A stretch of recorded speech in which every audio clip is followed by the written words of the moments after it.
National human welfare council के सौजन्य से दिल्ली के प्रेस क्लब ऑफ इंडिया के सभागार में नेशनल समिट 2021 एवं राष्ट्रीय रत्न अवार्ड 2021 का आयोजन हुआ।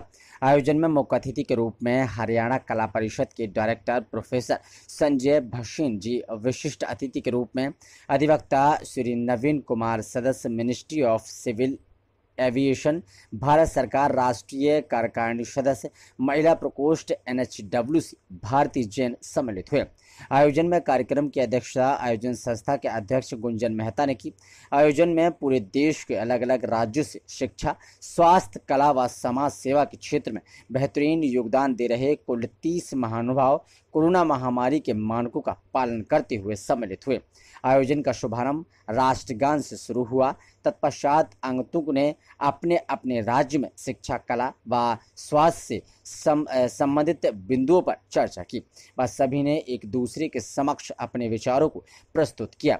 आयोजन में देश के अलग अलग राज्यों से आए महानुभाव Shrimati Anju Bala, Pratibha Tripathi, doctor Deepti Taneja, doctor Swargesh Kumar, doctor Amit Kumar, doctor Divyanshu Sharma, Arvind Pandey, Chandra Kumar Chanda, doctor B John Borley, doctor Naveen Ballam, Tejas Aryan Sharma, Kanhaiya Lal, Anil R, Punit Agarwal, Jaspreet Singh, Sharad Raja Ram, Manchidra Patil, Milind Savarkar, Ravindra Mote, Sandeep गुड़, अभिषेक ठाकुर आदि को राष्ट्रीय शिक्षा व कला रत्न अवार्ड 2021 से सम्मानित किया गया। शिक्षक जो है वो किसी भी समाज की धरोहर होती हैं, उसकी रीढ़ की हड्डी होती है। और कोरोना के इस महाकाल के अंदर भी इस संस्था द्वारा देश भर से शिक्षकों को बुलाकर, ख़ास तौर से उन शिक्षकों को जो ग्रामीण क्षेत्र में, आदिवासी क्षेत्र में कार्य करते हैं और अलग अलग फील्ड में हैं, गरीब बच्चों को, और जो बच्चे वास्तव में जिनको हम सुविधाएं नहीं दे पाते, उनको दिशा निर्देश देते हैं, उनको मार्गदर्शन देते हैं। बधाई के पात्र वो शिक्षक हैं और बधाई के पात्र ये संस्था ह्यूमन रिसोर्स वेलफेयर काउंसिल है, जो इस प्रकार से इनको उन्होंने सम्मानित किया है और ऐसा ही ये करते रहें, ये इनसे आशा है। हरियाणा कला परिषद जो है हरियाणा सरकार का एक अंग है और ये कला के क्षेत्र से जुड़ा हुआ है। लेकिन यहाँ पर क्योंकि जैसे जो शिक्षक हैं वो कला से भी जुड़े हुए हैं, और शिक्षक तो खुद स्वयं बहुत बड़ा कलाकार होता है, बहुत बड़ा निर्देशक होता है, इसलिए हम अगर दूसरी तरह से इन्हें सम्मानित नहीं कर सकते, क्योंकि अभी आज अपने घर चले जाएंगे, तो सरकार की तरफ से हम सम्मान पत्र इनके पास भेजेंगे, जो हमारे को भी गर्व उससे प्राप्त होगा कि इस सभा के अंदर आने के बाद हमने भी उन शिक्षकों को हमारी सरकार की ओर से सम्मानित किया गया जो इसे योग्य थे। उसका कहने का अभिप्राय मेरा ये नहीं था कि वो शिक्षक नहीं रहे, आज भी शिक्षक भी हैं और आज भी एकलव्य भी हैं, और इस धरोहर को बनाकर रखना ऐसे लोगों के हाथ में है जो लोग आज इस सभागार के अंदर उपस्थित हुए हैं। क्योंकि हमेशा आप ये समझें कि हर काल के अंदर आपको एकलव्य मिल जाए, ये नहीं हो सकता, और हर काल के अंदर द्रोणाचार्य हो जाए, नहीं हो सकता। हमें इनको ढूंढना है। इसी प्रकार से जो धरोहर यहाँ पर आज उपस्थित हुई है, इसी प्रकार के शिक्षकों की इस देश को ज़रूरत है। समाज का निर्माता ही है शिक्षक ने, जिसने गली के अंदर खेलते हुए एक व्यक्ति चाणक्य ने चंद्रगुप्त जैसे को महान बना दिया, इससे बड़े शिक्षक की कोई शिक्षा नहीं हो सकती। सर, किस तरीके का आज का कार्यक्रम आपका था? दूर दूर के शिक्षकों को आपने सम्मानित किया, क्या था पूरा, थोड़ा बताएंगे? सर, सर्वप्रथम मैं बताना चाहूँगा कि आज का ये जो प्रोग्राम आयोजित हुआ है, ये नेशनल ह्यूमन वेलफेयर काउंसिल, राष्ट्रीय मानव कल्याण परिषद के सौजन्य से किया गया है और मैं इस संस्था में इसका संयोजक हूँ।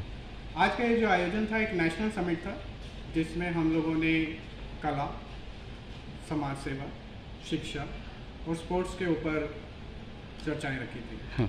आज देश के अलग अलग राज्यों से, भिन्न भिन्न राज्यों से कुछ शिक्षक आए थे, जिन्होंने अपने क्षेत्र में जो भी शिक्षा से संबंधित कार्य किए हैं, जो भी महत्वपूर्ण कार्य किए हैं, उनको आपस में एक दूसरे से उन्होंने विचार विमर्श किया। हमारे आज के मुख्य अतिथि श्री संजय भसीन जी थे, जिन्होंने कला परिषद हरियाणा चेयरमैन की जिम्मेदारी ली हुई है, और वो यहाँ पर उन्होंने अपना पूरा आशीर्वाद दिया, लोगों को मार्गदर्शन दिया और आज पूरे कोरोना महामारी के प्रोटोकॉल्स को पूरा करते हुए हमने पूरा सोशल डिस्टेंसिंग मास्क लगाकर पूरा ध्यान रखा कि हम लोग जितना हो सके कम से कम लोगों में, आज 30 से 35 लोग ही यहाँ केवल उपस्थित हुए थे। किस किस तरीके से अवार्ड आपने दिया है इन शिक्षकों को? सर यहाँ जो शिक्षक आए थे जिन्होंने शिक्षा जगत में बहुत अच्छा कार्य किया, हमने उन्हें प्रयास किया है कि उनको शिक्षा रत्न अवार्ड दिया जाए। हमने उन्हें शिक्षा रत्न अवार्ड से सम्मानित किया। इसी तरह कुछ शिक्षक जिन्होंने कला के क्षेत्र में अपना नाम कमाया है उन्हें हमने राष्ट्रीय कला रत्न के अवार्ड से सम्मानित किया है। ऐसे ही जो सेवा के क्षेत्र में जो कुछ डॉक्टर्स आए थे हमने उन्हें राष्ट्रीय सेवा रत्न के अवार्ड से सम्मानित किया है। गुंजन मेहता जी, इन सबका ये कहना था कि आज तक हमें किसी ने सम्मानित नहीं किया जिस तरीके से इस संस्था ने और गुंजन मेहता जी ने सम्मानित किया है। क्या कारण रहा? सबसे अलग और सबसे हट के आप कार्यक्रम करते हैं, सबसे हट के लोगों को आप सम्मानित करते हैं, उद्देश्य क्या है आपका? क्योंकि मेरा मानना ये है कि हमारी सरकार के ऊपर वैसे ही बहुत ज़्यादा लोड है जी। पिछले 70 सालों में देश ने जो कुछ भुगता है उसकी भरपाई आज जो मौजूदा सरकार है उसको करनी पड़ रही है, और सच पूछो तो हम सबको ही करनी पड़ रही है। जितना भी हो सके हम सबको अपना कंट्रीब्यूशन राष्ट्र निर्माण के लिए कंटिन्यूसली देना चाहिए। हमारी संस्था पिछले काफ़ी समय से लगातार हर साल, चाहे वो शिक्षा के क्षेत्र से हो, सामाजिक क्षेत्र से हो, युवा हो, उनको प्रोत्साहित करने के कार्यक्रम सदैव ऑर्गेनाइज करती रहती है। सोशल मीडिया आज के समय में एक अच्छा माध्यम है किसी को जानना, पहचानना और देखना, जिसमें कुछ लोग गलत भी मिलते हैं, लेकिन पूरी तरह से पूरी प्रक्रिया से उनका चयन करने के बाद, उनकी जानकारी आने के बाद, उनके मीडिया कवरेज, उनके गाँव, वो सब देखने के बाद हमारी चयनकर्ता जो टीम है वो उनको चयन करती है और फिर हम उन्हें सम्मानित करते हैं। आज तो आपको मालूम ही है कि अवार्ड सेरेमनी भी कमर्शलाइज हो चुका है, बट हमारी संस्था इन सबसे बिल्कुल हट के काम करती है जी। और पिछले काफ़ी समय से हम लोगों ने अब तक 3000 से ज़्यादा लोगों को सम्मानित कर चुके हैं, और आज उसमें से मैक्सिमम लोग देश में अलग अलग जगह पर पदाधिकारी हैं, कोई ब्रांड एम्बेसडर्स हैं।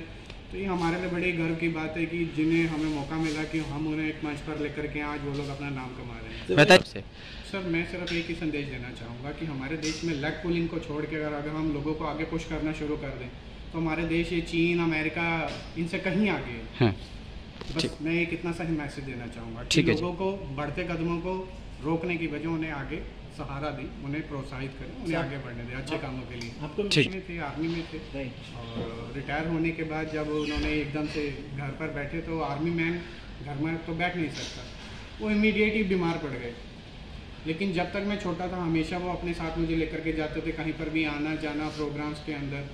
मैं बड़ा हुआ बट मेरा फिजिकल इतना नहीं था कि मैं आर्मी में ज्वाइन कर सकूं, तो एजुकेशन के साथ अपने काम के साथ मैंने प्रयास किया कि मैं अपनी एक छोटी सी ऑर्गेनाइजेशन बनाऊं, और वहीं से हमने लोगों को सेवा करना शुरू किया।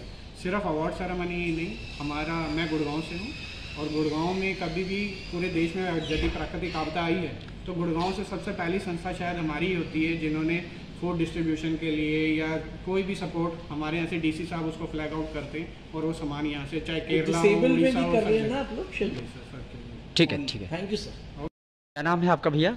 जी मेरा नाम पुष्कर मेहता, मैं इस संस्था के साथ जुड़ा हुआ हूँ जी। साथ ही मैं हमारा नेशन वाइड। कितने साल हो गए इस संस्था से जुड़े हुए आपको? इस संस्था के साथ जुड़े हुए मुझे पिछले 4-5 साल हो चुके हैं, जिसमें मैं ऑफिशियली पिछले 3 साल से जुड़ा हुआ हूँ। अच्छा, जिस तरीके की ये संस्था काम कर रही है, आज शिक्षकों को सम्मानित किया, डॉक्टरों को सम्मानित किया, तो क्या कहना चाहेंगे उनके लिए 2 शब्द?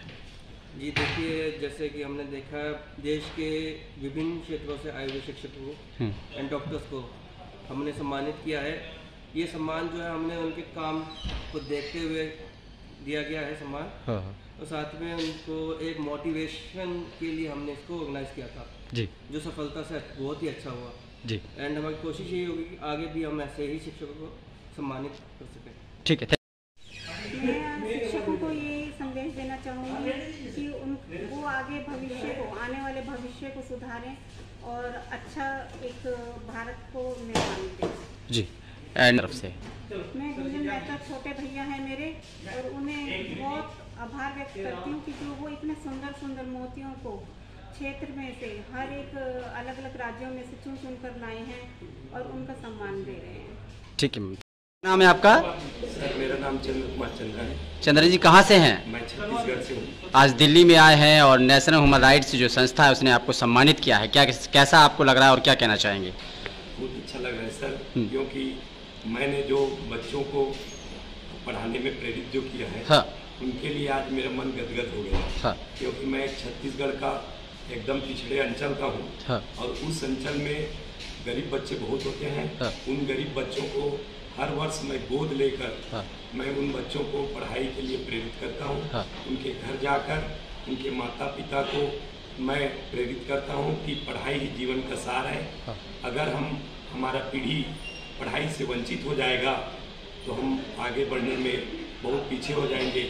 यही काम मैं हमेशा हर साल अपने संगीत के माध्यम से, कला के माध्यम से मैं उन बच्चों को आगे बढ़ाते रहता हूं। नेशनल ह्यूमन राइट्स ने आपको सम्मानित किया है, 2 शब्द उनके लिए कुछ कहना चाहेंगे? हाँ, ये संस्था जो है बहुत ही अच्छा संस्था है, क्योंकि हर जगह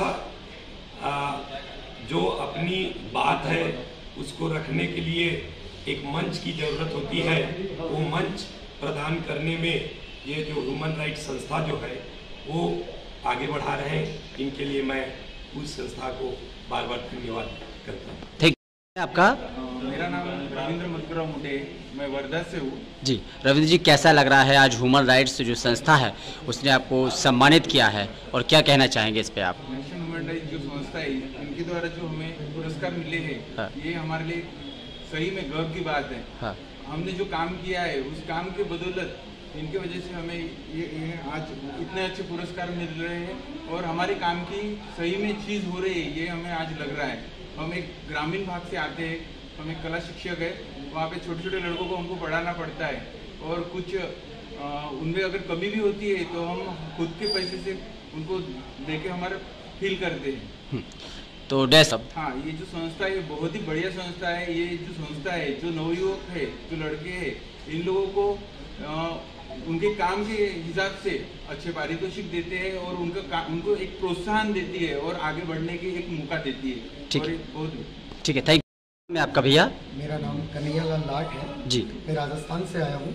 हाँ। और सबसे बड़ी बात यहाँ पर आकर लगा कि सेवा का भी सम्मान है। हम लोगों ने आज तक जो भी सेवाएं की हैं, जो भी सोशल वर्क्स किए हैं, किसी भी प्रकार के अपने स्वार्थ के लिए नहीं किए, लोगों के सोशल वर्क किए। तो यहाँ पर एक ही उद्देश्य था कि जनता को उसका ज़्यादा से ज़्यादा योगदान मिले, उनका कहीं न कहीं उनका भला हो। सर कैसा लग रहा है आपको? बहुत अच्छा लग रहा है। यहाँ अलग अलग फील्ड से और इतने जो सेवाभावी लोग आए हैं और जो टीचर्स आए हैं जिनका बहुत ही अपने क्षेत्र में योगदान है, बहुत अच्छा लगा। और मैं नेशनल ह्यूमन वेलफेयर काउंसिल को थैंक्स बोलना चाहूँगा, जिन्होंने एक बहुत बढ़िया माला तैयार की है जिसमें उन्होंने बहुत बड़े बड़े गुलाब के फूल यूज़ किए। ठीक है, थैंक यू।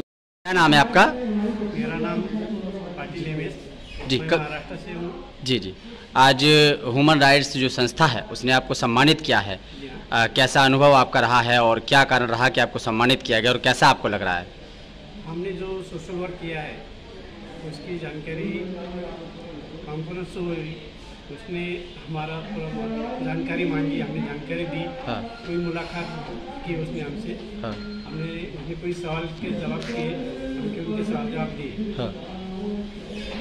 जो अवार्ड हमें मिला है उनकी वजह से हमारा जो काम हम सोशल वर्क करते हैं उनकी जिम्मेदारी ज़्यादा बढ़ गई। ये अवार्ड नहीं है, ये आविष्कार है, ये हमें दी हुई ज़्यादा जिम्मेदारी है। ये हम हमारी जिम्मेदारी से हट नहीं सकते।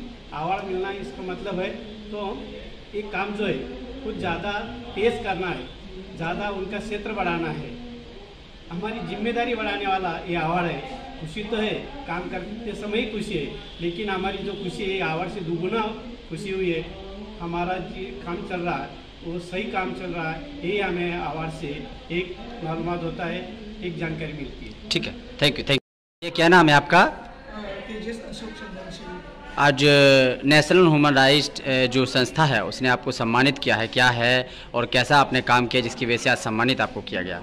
जैसे कि प्रतीक्षा फाउंडेशन फिलहाल में महाराष्ट्र में काम कर रही है, अभी तो नेशनल लेवल तक प्रतीक्षा फाउंडेशन पहुंच गई है। प्रतीक्षा फाउंडेशन 3 साल से लेकर 75 एज तक लोगों के लिए काम कर रही है, जैसे कि सामाजिक, शैक्षणिक, पर्यावरण, सांस्कृतिक, कला व आरोग्य जी, इस विषय पे हम काम कर रहे हैं। और सबसे ज़्यादा तो हैंडीकैप्ड, वुमेन्स और एजुकेशन के ऊपर हम लोग काम कर रहे हैं जी। तो क्या गया गुंजन मेहता जी, उनको सबसे पहले नागपुर के अवार्ड के में मिले थे। नागपुर में सबसे पहला गए महीने में हमको अवार्ड मिला। आज गुंजन मेहता जी ने हमको दिल्ली में अवार्ड सम्मानित किया, तो हम थैंक्स बोलते हैं। बहुत अच्छा लग रहा है कि नई नई संस्थाएं हमारे साथ जुड़ रही है, नई नई संस्थाएं हमारे साथ काम कर रही है और सबसे पहला तो ये अवार्ड में सबसे पहला देश है तो मेरी टीम को दे सकता हूँ। भले मैं नेशनल प्रेसिडेंट हूँ, मेहनत मेरी टीम करी है, जिस मेहनत मेरी टीम करी मेरी टीम की वजह से मैं आज इस लेवल पे खड़ा हूँ। और सबसे ज़्यादा और अच्छा काम करने की इच्छा करता हूँ कि सोशल मीडिया के माध्यम से या और लोगों के माध्यम से और कुछ अच्छा कर सके। हम सोचते हैं प्रतीक्षा फाउंडेशन के सारे टीम के माध्यम से मैं यहाँ पे खड़ा हूँ और सबसे पहली मेहनत तो मेरी टीम की है, मेरी मेहनत एक कुछ भी नहीं। ठीक है, थैंक छत्तीसगढ़।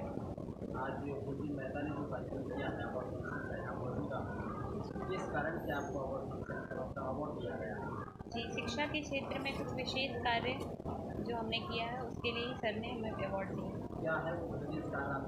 सर, जैसे हमारे बच्चों को हमारे गांव में हम ग्राम गौरव सम्मान से सम्मानित करते हैं, जो बच्चे हमारे किसी उच्च पद पर आसीन हैं पढ़ाई के बाद, और साथ में ही अपने बच्चों के लिए जो भी हमारे पास सुविधा उपलब्ध होती है, जो हम उनको दे सकते हैं, जो ग्रामीण परिवेश में उन्हें नहीं प्राप्त हो पाती हैं, वो सारी सुविधाएं हम प्रदान करने की कोशिश करते हैं। और साथ ही हमने अपनी शाला को प्रिंट रिच वातावरण भी प्रदान किया है, जिसमें वो शाला में ही खेल खेल में भी सीख सकते हैं।